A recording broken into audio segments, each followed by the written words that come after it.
दोस्तों आज पेश है खूनी षड्यंत्र। ये कवर चित्र है दोस्तों।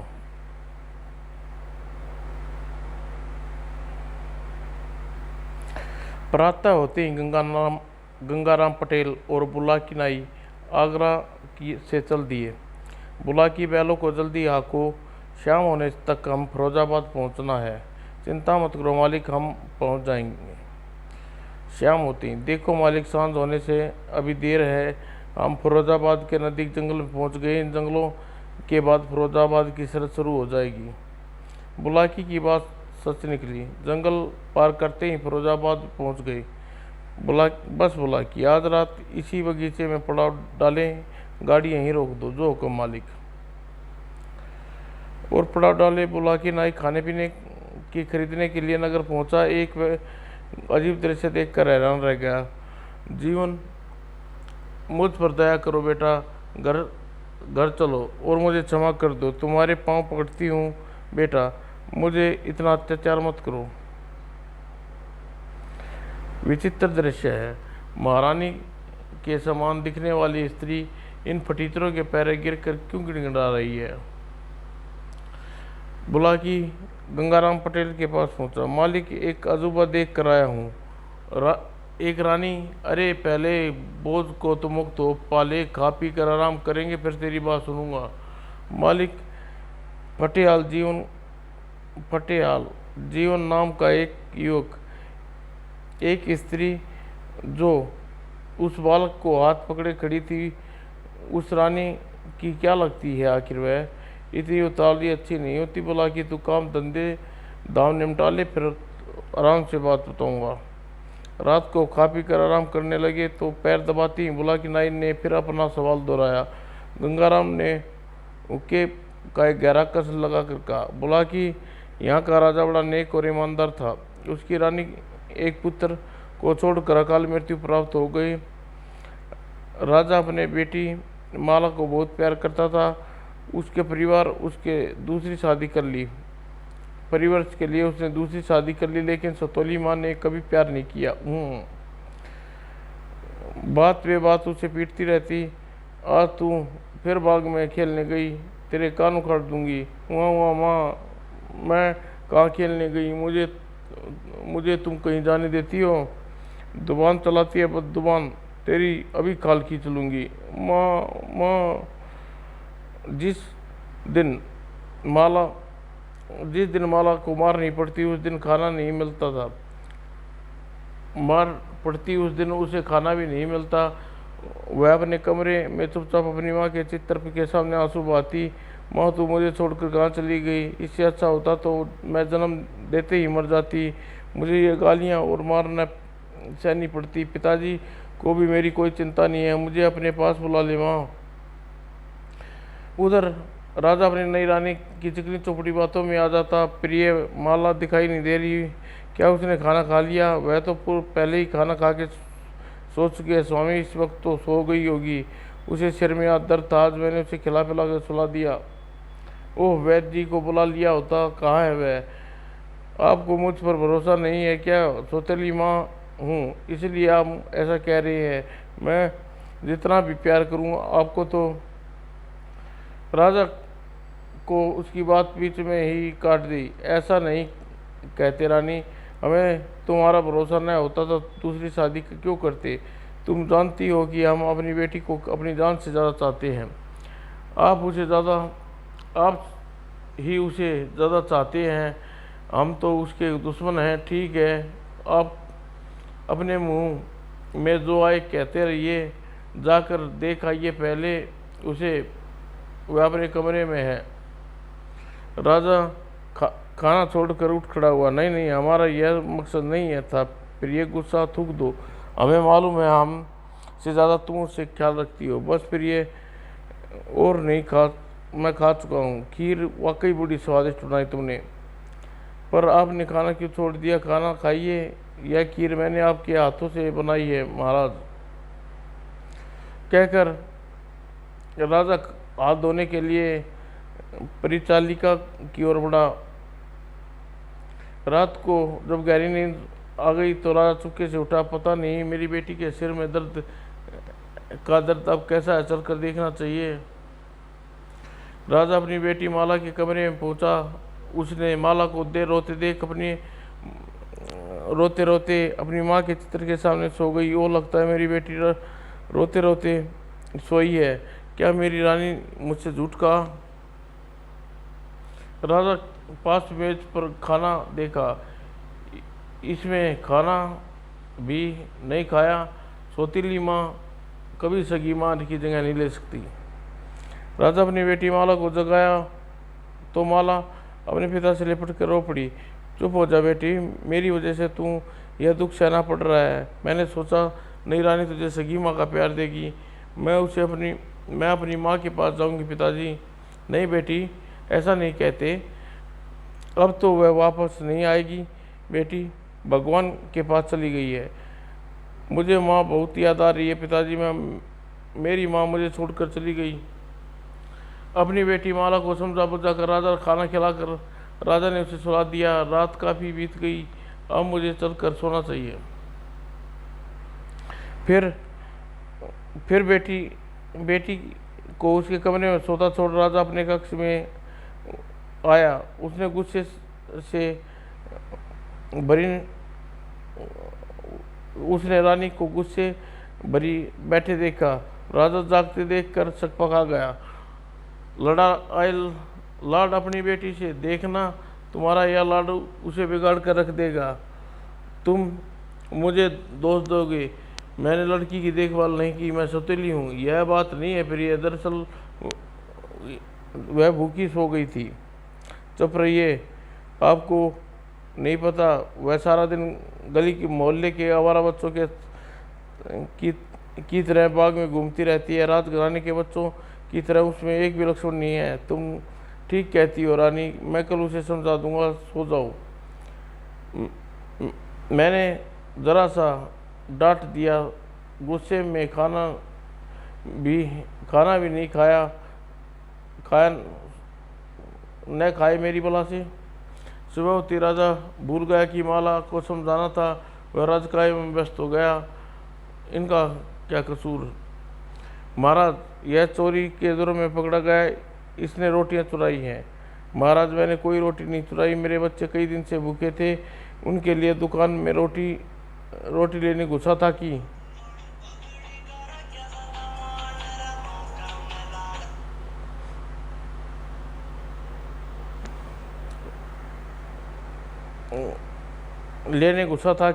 कहकर बूढ़े ने सारी बात सच बता दी।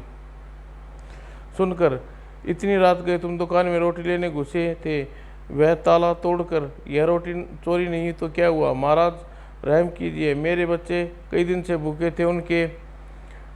उन्होंने राजा ने बात काटी। इसका मतलब तो यह है कि यह नहीं कि तुम चोरी करने लगो। मंत्री, इस कारागार में डाल दो, इसके बच्चों को रोटी पहुंचा दो, वे भूखे नहीं रहेंगे। जो क्या महाराज। इस तरह दिन व्यतीत होने लगे। माला ने बाग बगीचों में जाना नहीं छोड़ा। माला ऊपरली डाली पर पकाम है, उसे तोड़ो। अरे ठहर, ज़्यादा ऊपर जाएगी तो हाथ पैर तड़वा बैठेगी। और सौतीली माँ माला को पीटना नहीं छोड़ा। तू अपनी हरकतों से बाज नहीं आएगी, तेरी खालू ने दूंगी। बोल, क्यों आई थी बाग में? छोड़ दो माँ, मुझे छोड़ दो। इसी तरह पिटते राजा की बेटी माला एक दिन जवान हो गई। राजा ने उसे समझाया, देखो बेटी, तुम्हारी माँ ठीक कहती है, अब तुम बड़ी हो गई हो, तुम राजकुमारी हो, तुम्हारा इस तरह छोटे लोगों के साथ खेलना उचित नहीं। लेकिन पिताजी, छोटे लोग भी तो इंसान ही होते हैं, फिर वे मेरी सहेलियाँ हैं, बचपन में साथ। राजा को गुस्सा आ गया। खामोश रहो, मैं तुम्हें कह रहा हूँ, तुम महल से बाहर नहीं जाओगी। क्या तुम्हें राजघराने की इज्जत का ख्याल नहीं है? ठीक है, मैं आज के बाद महल से बाहर नहीं जाऊंगी। खाना पीना सब छोड़ दूंगी मैं। राजा के माथे में बल पड़ गए। बस, मुझे ज़्यादा दोष मत जमा। खाना नहीं खाना तो मत खा। भूख सताएगी तो या मुझे तुझे सताएगी या मुझे? आज मैं माँ जीवित होती तो क्या मुझे भूखा रहने देती? बस आज ही की बात तो है। राजा चौंका। आज ही की बात? हाँ, आज मैं अपनी सहेली के साथ नदी पर स्नान करने जाना है और उन सभी को बुला चुकी हूँ। मेरी प्रतीक्षा कर रही होंगी। राजा कुछ सोचा, फिर बोला, ठीक है, आज तुम चली जाओ, लेकिन फिर कभी जिद नहीं करोगी। मैं तेरी शादी करके हमेशा के लिए महल से तुझे निकाल दूंगा। माला नदी में स्नान करने के लिए चली गई तो रानी ने राजा को आड़े हाथ लिया। आप यहाँ के राजा हैं और आपको अकल जरा भी नहीं। अपनी बेटी को जरूरत से ज़्यादा बिगाड़ रखे हैं। आपको राजघराने की इज्जत का जरा भी ख्याल नहीं। क्यों उसे भेज दिया नदी पर नहाने? नदी पर कोई उसे खा नहीं जाएगा रानी। वह हमारी बेटी है, उसकी ओर आंख उठाने वाले की आंखें निकाल देंगे। उधर नदी पर माला अपनी सहेलियों के साथ नहाती और अटखेलियाँ कर रही थी। तभी नदी में एक मगरमच्छ माला के पैर पकड़ लिया। एकाएक माला चीख गई। सहेलियाँ हड़बड़ा गई। हाय राम बचाओ, हाय मेरा पैर, भागो मगरमच्छ। मगरमच्छ माला को पानी में खींचने लगा तो माला छटपटाने लगी। उसकी सहेलियाँ और शोर मचाने लगी, बचाओ, अरे राजकुमारी को बचाओ। वहीं पास में एक युवक लकड़ी काट रहा था। उसके कानों में माला की सहेलियों की चीख पड़ी तो वह पेड़ से कूदा। नदी में ज़रूर कोई मुसीबत में है। और नदी पर राजकुमारी माला मगरमच्छ के जबड़े में फंसी देखकर युवक एक पल का विलंब नहीं किया और कुल्हाड़ी सहित पानी में कूद पड़ा। बचाओ। मगरमच्छ के पास पहुंचकर उसने युवक ने कुल्हाड़ी का वार किया। राजकुमारी माला का पैर छोड़कर मगरमच्छ खुले जबड़े से युवक की ओर लपका। तभी युवक ने कुल्हाड़ी मगरमच्छ के खुले मुंह में फंस गई। वह तड़प कर युवक की ओर पलटा। राजकुमारी माला की ओर देखा और तेजी से भाव में बहती जा रही थी। इसे छोड़ मुझे उसे युवती को बचाना चाहिए। युवक मगरमच्छ को वहीं छोड़ तेजी से राजकुमारी माला के पीछे लपका। कुछ देर में सहेलियों ने देखा पानी में दूर न तो राजकुमारी माला दिखाई दे रही थी, न युवक। हे भगवान, दोनों दिखाई नहीं दे रहे, कहीं डूब तो नहीं गए? हमें फौरन महाराज को खबर करनी चाहिए। सहेली ने राजमहल जाकर राजकुमारी मगरमच्छ के द्वारा खींच ले जाने की झूठी बात बता दी। जाने किस डर से उस युवक के बारे में कुछ नहीं बताया। सहेलियों के मुख से सारा किस्सा सुनकर राजा अत्यधिक दुख हुआ। है मेरी बेटी, प्रधानमंत्री, नदी में फौरन जाल डालिए। कम से कम उसकी लाश मिल जाए तो मुझे मालूम हो मेरी बेटी को आखिरी बार मुझसे विदाई ले रही है। जल्दी करो महामंत्री, ढूंढो उसे। जो आज्ञा महाराज। और उधर भावों में काफी आगे निकलने पर युवक ने माला को बानी से बाहर निकाला और कुछ देर उपचार करने के बाद माला को होश आ गया। भयभीत होकर युवक की ओर देखने लगी। कौन हो तुम और मुझे मगर से किसने बचाया?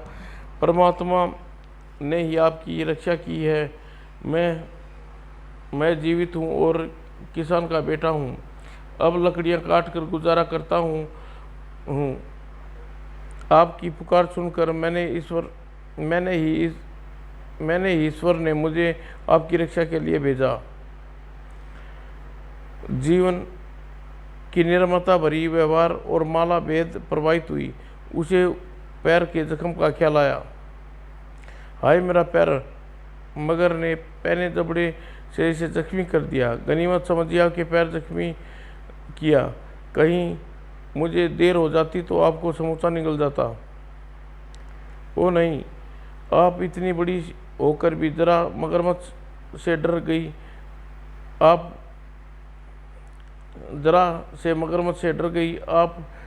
रहती कहाँ है? माला ने आश्चर्य से जीवन की ओर देखा।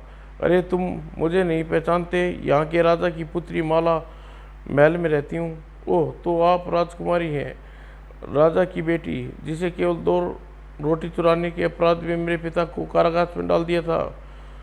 यह क्या कह रहे हो तुम? मैं जो कह रहा हूँ ठीक कह रहा हूँ। 10 वर्ष पहले मेरे 2 छोटे भाई भूख से तड़प तड़प रहे थे, तो हमारी सारी फसल राजा के बदमाश कोतवाल दुर्जन सिंह ने हड़प ली। घर में एक दाना तक नहीं छोड़ा था। हमारी भूख जब पिताजी से देखी नहीं गई तो रोटी के इंतजाम करने नगर में चले गए और वहाँ पकड़े गए। राजा ने उसे कारागार में डाल दिया और हमारे लिए रोटी भेज दी, लेकिन तब तक बहुत देर हो चुकी थी। मेरे 2 भाई बहन भूखे से तड़प कर मर गए। पता नहीं मैं पापी कैसे बच गया। ओह, तो हमारे पिताजी अभी भी कैद में हैं। उनका नाम क्या है? उनका गरीबी को कोई नाम नहीं होता राजकुमारी। चलिए आपको आपके घर तक छोड़ाएं। और जीवन राजकुमारी का सहारा देकर राजमहल तक ले आया। राजा के सैनिक राजकुमारी को जीवित देखकर प्रसन्न हो गए। राजकुमारी, आपको ढूंढने के लिए हमने सारी नदी के पानी में जाल डाला, पर आपका पता नहीं चला। मैं पानी में बह गई थी, इस युवक ने बचाया। सैनिक अधिकारी जीवन को वहीं छोड़ राजकुमारी को महल लेकर चले गए। आपने उस युवक को बाहर की छोड़ दे दिया। जाकर उसे आदर से अतिथि गृह में बैठाओ। आप उसकी चिंता न करें राजकुमारी, हम राजा से कहकर उसे इनाम दिलवा देंगे। इनाम का लालच उसने मेरी जान नहीं बचाई। अब तुम जाओ, उसे देखो, मैं भीतर स्वयं चली जाती हूँ। सैनिक अधिकारी वापस लौटकर द्वार पर गए तो जीवन वहाँ नहीं था। अरे वह युवक कहाँ चला गया? नायक जी, वह तभी चला गया था, उसने अपना नाम तक नहीं बताया। माला जीवित वापस लौटकर राजा बहुत प्रसन्न हुआ। आह मेरी बेटी, मैंने तुझे समझा था कि पिताजी वह बहादुर युवक ने मुझे बचाया नहीं होता था। सचमुच मगरमच्छ का निवाला बन गई होती। राजा उत्साहित होकर अपनी बेटी से पूछा, कहाँ है युवक? हमारी बेटी की जान बचाने के बदले हम उसे माला माल कर देंगे। महाराज की जय हो। महाराज, वह युवक बिना कुछ बताए चला गया। माला विचलित हुई। पिताजी, गलती मेरी है। उसे मुझे अपने साथ यहाँ तक लाना चाहिए था, लेकिन अभी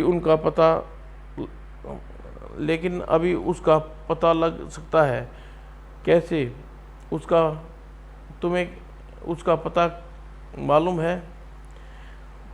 मुझे उसका पता मालूम नहीं, लेकिन उसका नाम जानती हूँ। उसका नाम जीवन है और वह किसान का बेटा है पिताजी, जिसे 10 वर्ष पहले अपने 2 रोटी चुराने के लिए कारागार में डाल दिया था। हमने उसके पिता को कारागार में डाल दिया था। या तुम क्या कह रही हो? मैं सच कह रही हूँ पिताजी। तब राजा ने फौरन अपने मंत्री को बुलाया। महाराज, माला का कहना है कि 10 वर्ष पहले हमने किसी को 2 रोटी चुराने के लिए कारागार में दी थी। महाराज, यह काफ़ी पुरानी बात है। इसका लेखा जोखा नगर कोतवाल दुर्जन सिंह के पास होना, वही बता सकता है। दुर्जन सिंह को हमारे सामने पेश करो। महाराज, दुर्जन सिंह इस वक्त महल में अपनी बहन महारानी जी के पास आए हैं। अच्छी बात है, तुम जाओ, हम उससे वही मिल जाएंगे। आओ बेटी।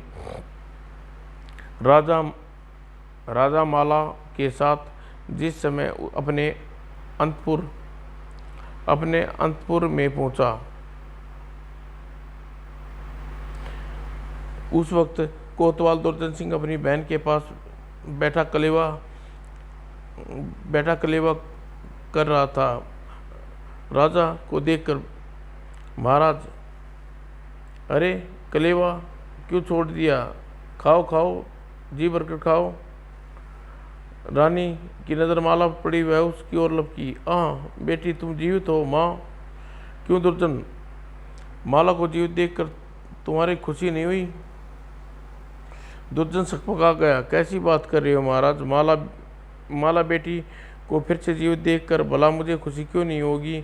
ताज्जुब है मगरमच्छ के मुंह से कैसे बच गई। अच्छा, तो तुम सारी कहानी का पता चला? मुझे भला क्यों न पता चलता महाराज। नगर का बच्चा बच्चा जानता है राजकुमारी को मगरमच्छ पानी में खींच कर ले गया। हाँ, ईश्वर इसकी रक्षा कर ली। जानते हो इसे किसने बचाया? नहीं महाराज, लेकिन वह वीर पुरुष कौन है यह जानना चाहूँगा। वह उसी किसान रोटी चुराने वाले किसान का बेटा है जिसे 10 वर्ष पहले हमने तुम्हारे कहने पर कारागार की सजा सुनाई थी। जीवन उसी का बेटा है। चोर का बेटा? कई पलों तक दुर्योधन बोल नहीं फूटा। बड़ी मुश्किल से बोला, ओह, क्या वह अब तक कारावास में है? हमें नहीं मालूम, लेकिन अगर वह आज भी कारागार में तो फौरन हमारे सामने पेश करो।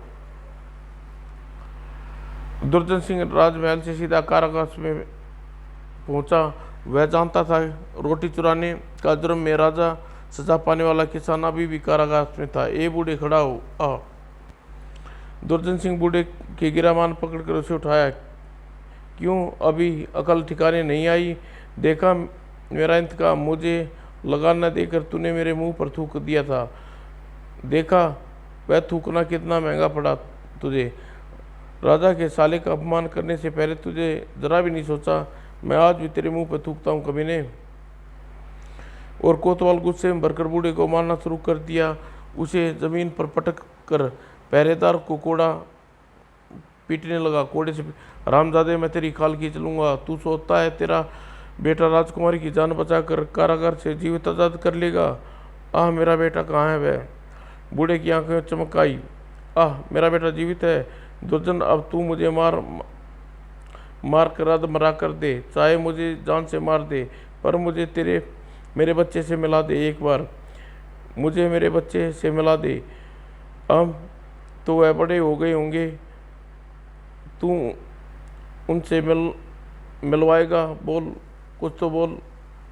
ज़रूर मिलवाऊंगा। दो तो पहले ही ऊपर चले गए हैं, पर न जाने तीसरा कैसे बच गया। लेकिन इस जीवित बच्चे की मौत के मुंह से कोई नहीं बचा सकता। तुझे भी भेज दूंगा उससे मिलने के लिए। नहीं नहीं, ऐसा नहीं कर सकता। तू उसे नहीं मार सकता। दुर्योधन सिंह कारागार से सीधा राजा के पास पहुंचा। उसने झूठ बोला। महाराज, किसान कारागार में विद्रोही हो गया है। 5 साल पहले कारागार की दीवार तोड़कर भागना चाहा। उसकी इसी कोशिशों में मुठभेड़ में उसकी गर्दन उड़ा दी थी। ओह, फिर तो मजबूरी है। लेकिन पिताजी, जीवन का तो अभी भी ढूंढा जा सकता है। अगर किसानों की बस्ती में उसका नाम लेकर पूछा जाए तो पता चल जाएगा। मैं अवश्य तलाश करूंगा बेटी। तुम्हारे जीवन की रक्षा करके उसने मुझ पर बहुत बड़ा उपकार किया है। राजा की आज्ञा पर कर्मचारी जीवन की तलाश में गई। क्यों भाई, इस गांव में कोई जीवन नाम का युवक रहता है? उसके पिता रोटी चोरी के जुर्म में कई बरस पहले सजा हुई थी। हाँ, रहता है। इस समय वह जंगल में लकड़ी काटने गया होगा। अक्सर जंगल में रहता है। उधर कर्मचारी जीवन को ढूंढ रहे थे, इधर भाई बहन अलग खिचड़ी बना रहे थे। बहन, मैं जो भी कर रहा हूँ तेरे भले के लिए कर रहा हूँ। तू सोच ले, अगर राजा ने उस युवक की तलाश करवा लिया तो वह जरूर राजा का कोई ऊंचा ओहदा देगा उसे, और लगता है वह अपनी बेटी की शादी उससे कर दे। नहीं नहीं, ऐसा नहीं हो सकता। मेरे जीते जी ऐसा कभी नहीं हो सकता। दुर्योधन सिंह अपनी बहन को समझाया। अगर ऐसा हो गया तो राज्य का पूर्ण अधिकार करने का तेरा सपना कभी पूरा नहीं होगा। मैं उन दोनों को रास्ते से हटा दूंगी। मेरा काम तुझे समझाना था बहन, बाकी तू जाने मैं तेरे साथ हूँ। जैसा कहेगी वैसा हो जाएगा। भैया, मुझे एक तुम्हारा ही सहारा है। और आखिर राज कर्मचारी जीवन को खोज में निकल पड़े। क्यों भाई, तुम्हारा नाम जीवन है? तुम राजकुमारी को छोड़ने महल आए थे। तुमने राजकुमारी के जीवन की रक्षा की थी। हाँ, मेरा नाम जीवन है, मैंने पर राजकुमारी के जीवन की रक्षा करने वाला भगवान है। यह तुम्हारी मानता है भाई, जो तुम ऐसा कहते हो। नीचे आओ, महाराज तुमसे मिलने के लिए उत्सुक हैं। तुमसे मिले बिना उन्हें एक पल भी चैन नहीं। वो तो ठीक है, पर राजकुमारी मुझे दरवाजे पर छोड़कर अपने आपके साथ चली गई थी, जैसा मुझे पहचानती न हो। इस संबंध में राजकुमार जी का दोस्त न दो। उन्होंने तुम्हें अतिथि गृह में बैठाने का आदेश दिया था, लेकिन जब तक मैं लौटा तुम जा चुके थे, इसलिए क्षमा प्रार्थी हूँ। अरे अरे नहीं, भला इसमें क्षमा मांगने की क्या बात है। मैं कोई यहाँ का राजा हूँ। ठहरो, मैं तुम्हारे साथ चलता हूँ।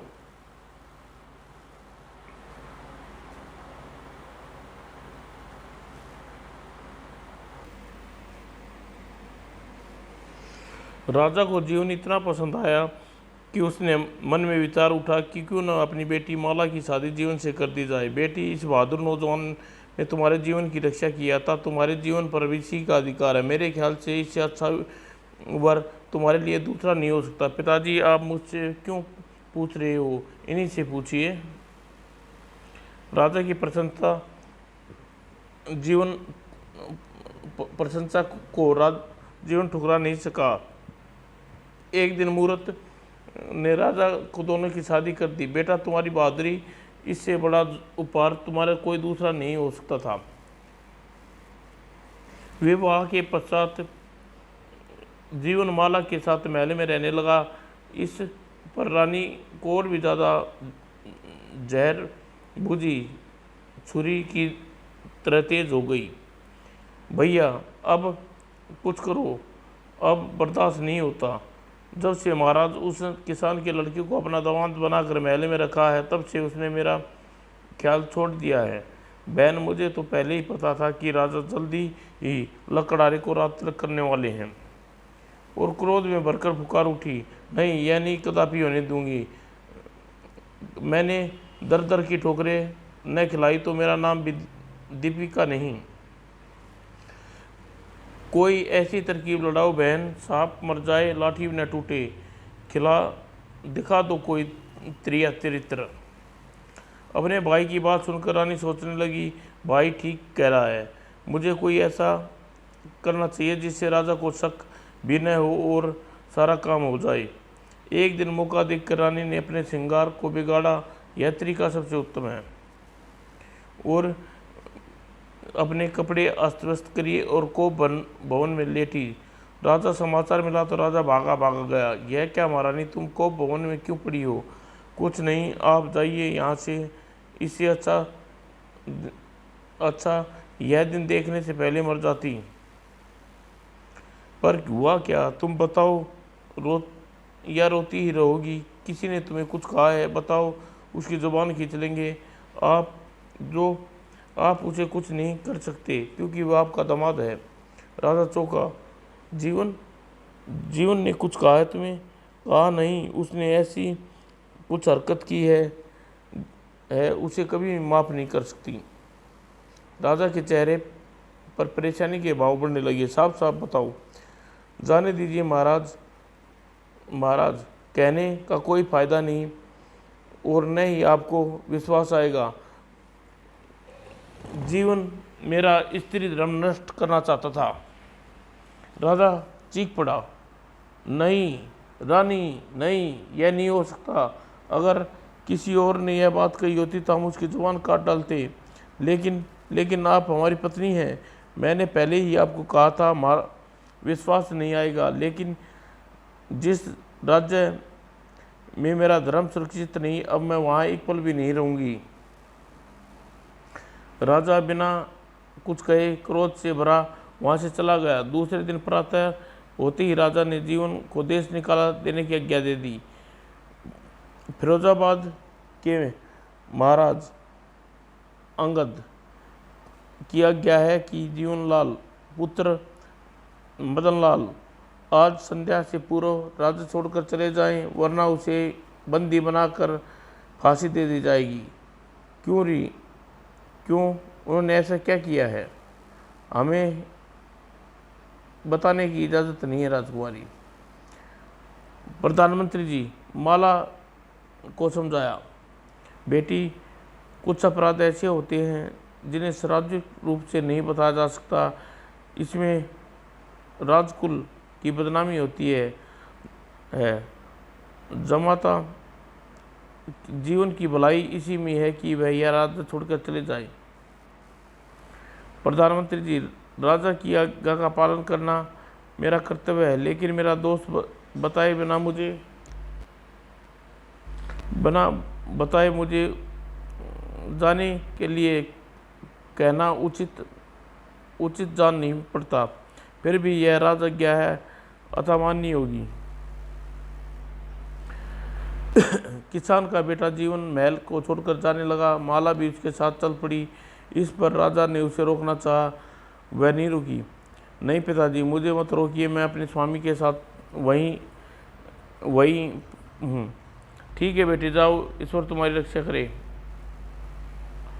और माला जीवन महल छोड़कर चले गए और राजा अपनी बेटी के मोह में बीमार पड़ गई। राजवैद्य महाराज का जीवन पर खतरा तो नहीं है महामंत्री जी, महाराज पर गहरा सदमा लगा है, कुछ नहीं कहा जा सकता। दुर्जन सिंह इसी अवसर की ताक में था। एक रात मौका पाकर दुर्जन सिंह ने उसके साथियों से उसे मौत की घाट उतार दिया। इससे इतने बड़े राज्य का बीमार राजा कभी शासक नहीं कर सकता। तुम्हारी जगह परलोक में है। और दुर्जन सिंह के संकेत पर सैनिकों ने महारानी को बंदी बना लिया। चलो, तुम्हें बंदी बनाना का हुक्म दिया है, यह क्या बकवास कर रहे हो? है कौन महाराज? तभी द्वार पर दुर्जन सिंह राजमुकुट सिर पर लगाए हुए भीतर आया और कुटिलता से मुस्कुराया। बहन, आज का राजा यहाँ हम हैं, यहाँ के राजा हम हैं। तुम्हारे पति को हमने मौत की नींद सुला दिया है और बंदी गृह में तुम्हारा अच्छा इंतजाम किए दिया है। नव कराम हत्यारे, तुम अपनी गुंदी जुबान से मुझे बहन मत कह। मेरे सुहाग को मिटाते हुए तुझे जरा भी दया नहीं आई? दुर्जन सिंह जोर से ठाकर हंसा। हा। मुझे उपदेश देने वाली बहन, क्या तुझे अपने बेटे के बराबर दामाद पर झूठा लांछन लगाते हुए शर्म नहीं आई? बोल। दुर्जन, पाप का छल कपट से प्राप्त धन राज्य अधिक समय तक नहीं ठहरता, जिंदगी 4 दिन की है। दुर्जन सिंह महामंत्री के कंधे का कपड़ा पकड़कर जोर से झपटता हुआ बोला, महामंत्री के बच्चे, जिंदगी 4 दिन की है, यह उपदेश बहुत बार सुन चुका हूँ। इस 4 दिन की जिंदगी में अगर मुझे 1 दिन का राज सुख वैभव प्राप्त हो जाए तो मेरे लिए वही बहुत है, समझ गया? तो फिर बोल, महाराज दुर्जन सिंह की जय, महाराज दुर्जन सिंह की जय। और महामंत्री अपनी जय बोलते देख दुर्जन सिंह खुश होकर आदेश दिया, महामंत्री को छोड़ दो और महारानी को बंदीगृह में डाल दो। महारानी क्रोध से भरकर चीखने लगी, दुर्जन सिंह, तेरा सर्व सत्यानाश हो जाए। हा। और दूसरी ओर माला और जीवन एक दूसरे राज्य में मजदूर और बोझा ढोकर अपना पेट पालने लगे। फिर ये मेरे लिए तुमने राजमहल का सुख क्यों छोड़ दिया? मैं तो पहले ही गरीब था, मुझे क्या फर्क पड़ता था, लेकिन तुम ऐसा ना कहो स्वामी, आप मेरे जीवन का सुख है। कुछ महीने बाद माला ने एक सुंदर पुत्र को जन्म दिया। फिर ये हमें अपने बच्चे का नाम चंद्र किशोर रखेंगे, अच्छा नाम है, जो आपकी पसंद हो वही मेरी है। धीरे धीरे चंद्र किशोर 4 वर्ष का हो गया। माला यात्रियों का एक दल शिवरात्रि पर काशी जा रहा है, हमें भी उनके साथ चलेंगे और उस दल में लकड़ी काट कर लाने और खाना पकाने में मदद करेंगे। का काम मिला है। हम अपने चंद्रकिशोर के बाल भी काशी पर उतरवाएंगे। यह तो बहुत खुशी की बात है स्वामी, इसी बहाने बाबा के विश्वनाथ के दर्शन हो जाएंगे। लेकिन विधाता को कुछ और ही मंजूर था। एक रात उनका यात्री दल जंगल से गुजर रहा था कि डाकुओं की उन पर हमला कर दिए। खबरदार, अगर किसी ने भागने की कोशिश की तो बेमौत मारा दिया जाएगा। बचाओ, खामोश, चुपचाप अपना सारा रुपया, पैसा, जेवर इत्यादि निकाल कर दो। शोर मचाने से कोई फायदा नहीं है, कोई तुम्हें बचाने नहीं आएगा। कुल्हाड़ी की वार जीवन ने हिम्मत करके एक डाकू पर कुल्हाड़ी का वार किया। मेरे जीते जी इन्हें नहीं लूट सकते। डाकुओं को घेर कर जीवन को पकड़ लिया। बहादुरों को तुम लूट लो। बहादुरों, तुम इन्हें लूट लो। इन्हें सरदार के पास ले चलते हैं, नहीं छोड़ दो। माँ, बापू को क्यों पकड़ रहे हैं? यात्रियों को तो लाट कर डाकुओं ने भगा दिया, लेकिन जीवन और माला और बेटे को सरदार के सामने ले गए। सरदार जीवन और माला को देखकर चौंका। अरे तुम जीवन, अरे तुम माला और जीवन, मामा, डाकुओं का सरदार। हाँ बेटी, तुम्हारे आने के बाद महाराज के साथ बहुत बुरा हुआ।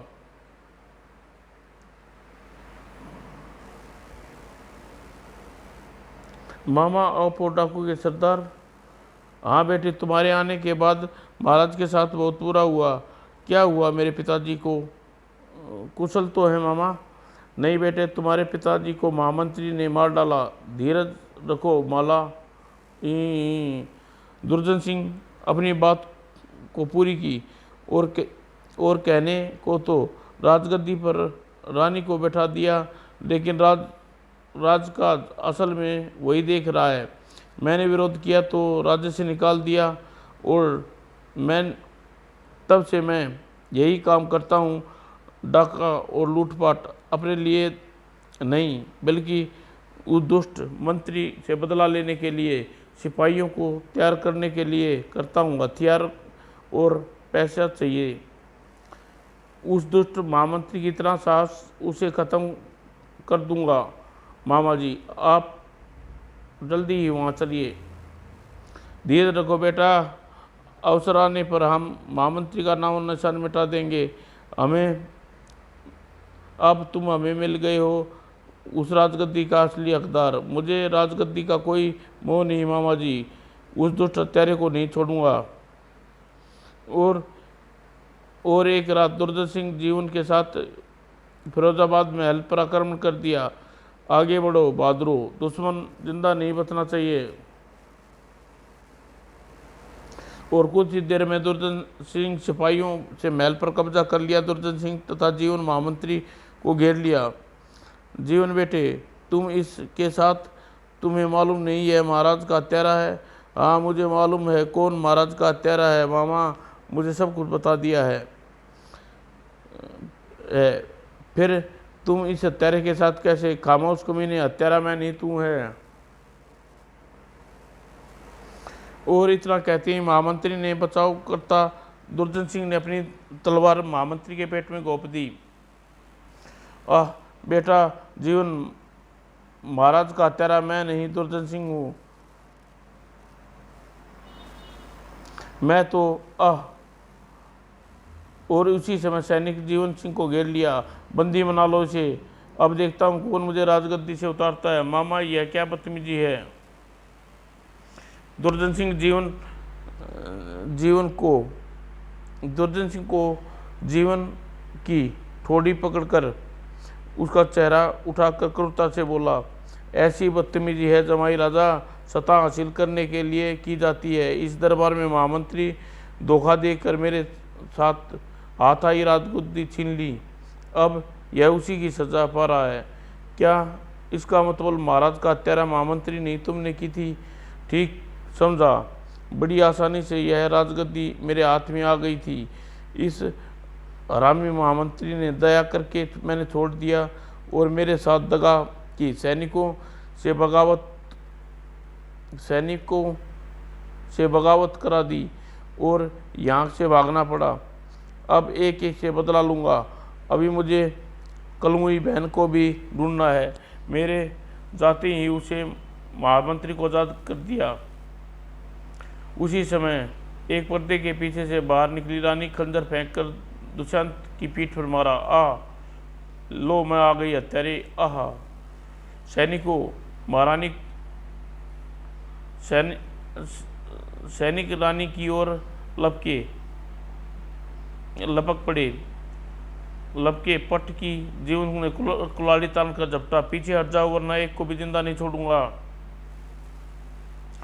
और दुर्जन सिंह प्राण पे कर उड़ गए। सैनिकों ने उसे मरा देख कर शस्त्र डाल दिए और रानी जीवन के सामने हाथ जोड़े। बेटा मुझे माफ़ कर दो, मैंने तुम पर झूठा आलचन लगाया। अपने भाई की बातों में आकर तुम्हारे साथ बहुत बुरा सलूक किया। बेटा यह राज्य तुम्हारा है माता, इसे तुम ही संभालो। मुझे और माला को अपने बच्चे के पास लौटना है। कहकर जीवन लौट पड़ा। रानी पीछे से पुकार कर कहा, बेटा जाने से पहले क्या अपने बीमार पिता को कभी नहीं मिलोगे? पिछले 14 वर्ष से 2 रोटियां चुराने के लिए बंदी गृह में बिता रही हैं, अतः उसका समय निकट है। मेरे पिता और जीवन को लेकर बंदी गृह में पहुंची। पिताजी देखिए मैं आ गया हूँ, आपका बेटा जीवन। आप कुछ बोलते क्यों नहीं पिताजी? जालिमों ने क्या दशा बना दी आपकी? रानी शिश पड़ी। बूढ़े पिता का सिर जीवन की बाहों में झूल गया और उन्हें गोद में उठाकर बाहर लाया और आगे बढ़ा। अब इनमें कुछ नहीं है बेटा, इसका शरीर पूरा हुआ। इसे मौत के लिए मेरा भाई दुर्जन सिंह जिम्मेवार था, उसी ने फंसाया था। और नदी किनारे जीवन ने अपने पिता की चिता को अग्नि दी। दूसरे दिन जीवन अपने पिता की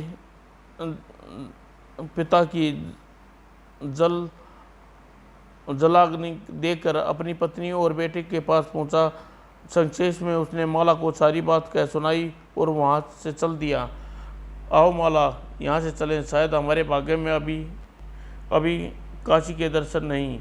हम कहाँ जाएंगे माँ? अपने घर जाएंगे बेटा। तो आओ। तीनों नगर में पहुंचे थे कि एक रथ उतर कर रानी जीवन के पैरों में गिर पड़ी। जीवन मुझे दया करो बेटा, घर चलो और मुझे क्षमा कर दो। मैं तुम्हारे पैर पांव पकड़ती हूँ, इतना अत्याचार मत करो। विचित्र दृश्य। गंगाराम पटेल की सारी कहानी समाप्त हुई और मुंह खोल कर जमाई लेता। अब रात काफ़ी हो गई। बोला कि जी मालिक, जीवन और रानी के साथ जाएगा? नहीं, क्यों नहीं जाएगा? अगर सच्चे मन से किसी के पश्चाताप करता है तो उसे अवश्य क्षमा देना चाहिए। रानी को भी एहसास हो चुका था, वाकई उसने भारी भूल की है। समाप्त। अच्छा। बोला कि उठकर खड़ा हो गया। मालिक आप सोइएगा, सुबह उठकर सफ़र करना है। मैं ज़रा नगर तक होकर आया। इस वक्त इतनी रात गए, नगर में जाकर क्या करोगे? मालिक देखना चाहता हूँ जीवन और माला रानी के साथ गए या नहीं। तू मूर्ख है। बोला कि यदि वे न भी गए होंगे तो इस समय तक वहाँ खड़े रहेंगे। चुपचाप जाकर सो जा। हम सुबह उधर से निकलेंगे तो मालूम कर लेंगे। हाँ मालिक, यह ठीक है। और गंगाराम पटेल की बात मानकर बोला कि चुपचाप जाकर अपने बिस्तर पर लेट गया। उसकी आंखों में बहुत देर तक नींद नहीं आई। पता नहीं जीवन वह माला महल गए होंगे, क्या रानी को रात वापस लौट गया होगा। समाप्त दोस्तों, ही हुई है समाप्त।